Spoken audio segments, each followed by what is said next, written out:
Olá e bem-vindos de volta ao Mental Chip. A gente continua a nossa jornada pelo livro A Guerra dos Chips, de Chris Miller. E hoje vamos mergulhar fundo em páginas que definem não apenas o nosso presente, mas o futuro da tecnologia e da própria inteligência. Até agora, a gente viu que a batalha global pelos semicondutores era toda sobre velocidade e miniaturização. Mas a próxima fronteira é algo, muito mais profundo. A questão que guia nosso episódio hoje é essa: e se os chips, esses pequenos pedaços de silício, começassem a pensar de verdade? Pois é, estamos entrando numa fronteira totalmente nova. Pensem bem, por meio século, o objetivo era um só: fazer os chips calcularem mais rápido. Hoje, o paradigma mudou completamente. A meta não é mais torná-los mais rápidos, e sim mais inteligentes. Durante décadas, vivemos sob o domínio da famosa Lei de Moore. A regra era simples: mais transistores, mais velocidade. A unidade central de processamento, a CPU, era a rainha absoluta, impulsionando a revolução dos computadores pessoais, a explosão da internet e essa computação que hoje está em todos os lugares.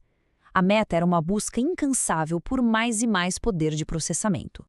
A CPU foi a peça central da computação por muito tempo. É um chip incrivelmente flexível, um verdadeiro faz-tudo, sabe? Projetado para executar qualquer tarefa, ficando mais rápido a cada nova geração. O método dele é sequencial, processando uma instrução complexa de cada vez. Só que um novo desafio estava prestes a expor os limites dessa abordagem. E esse desafio foi a inteligência artificial. Treinar um modelo de IA, como por exemplo, ensinar uma máquina a reconhecer um gato numa foto, exige uma quantidade de cálculos que é simplesmente astronômica. Usar CPUs tradicionais para isso se tornou proibitivamente caro, consumindo milhões de dólares em computação e eletricidade para treinar um único modelo. O reinado da CPU estava seriamente ameaçado. A solução, como muitas vezes acontece na história da tecnologia, veio de um lugar completamente inesperado. Um chip que não foi projetado para pensar, mas sim para criar mundos virtuais, acabou se tornando o grande motor da revolução da IA. Essa é a GPU, a unidade de processamento gráfico. Empresas como a NVIDIA criaram com um propósito muito específico: renderizar as imagens 3D super complexas dos videogames. Por isso, a arquitetura dela era fundamentalmente diferente da CPU. Ela foi feita para fazer muitas coisas simples ao mesmo tempo.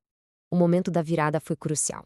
Pesquisadores perceberam que essa habilidade da GPU de processar milhares de pixels ao mesmo tempo para criar um gráfico poderia ser reaproveitada. A pergunta foi: e se, em vez de pixels, ela processasse milhares de pontos de dados para treinar uma rede neural? De repente, chips de videogame estavam sendo usados para pesquisa de ponta em IA. Uma loucura, né? A diferença fundamental está toda na abordagem. Uma CPU é como um bibliotecário genial, que busca um livro de cada vez, de forma bem metódica.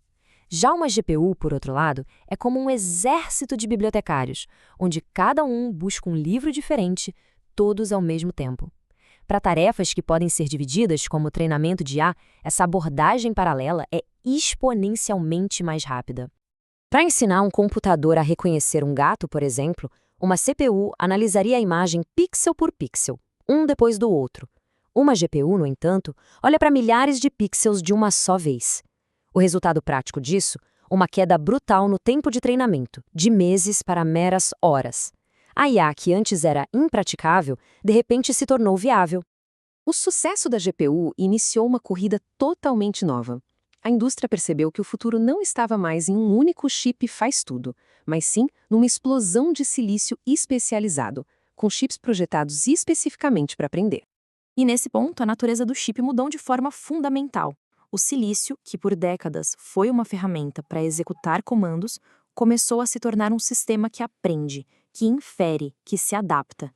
Deixou de ser apenas uma ferramenta para se tornar algo que se assemelha a uma mente artificial.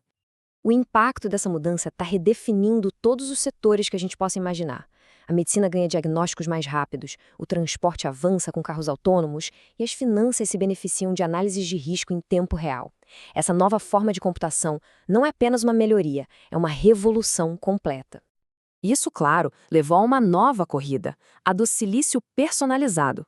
Empresas como Apple e Tesla não querem mais chips genéricos. Elas projetam seus próprios processadores de IA otimizados perfeitamente para o seu software e seus produtos.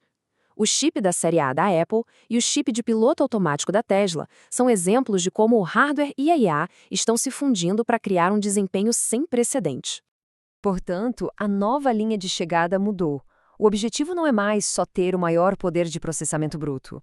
Agora, a meta é criar sistemas que possam compreender a quantidade absurda de dados que geramos, extraindo significado e insights que antes eram invisíveis para nós.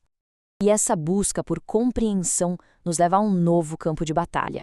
A discussão transcende a tecnologia e entra de cabeça no campo filosófico. A disputa não é mais apenas por silício, mas pelo futuro da própria inteligência.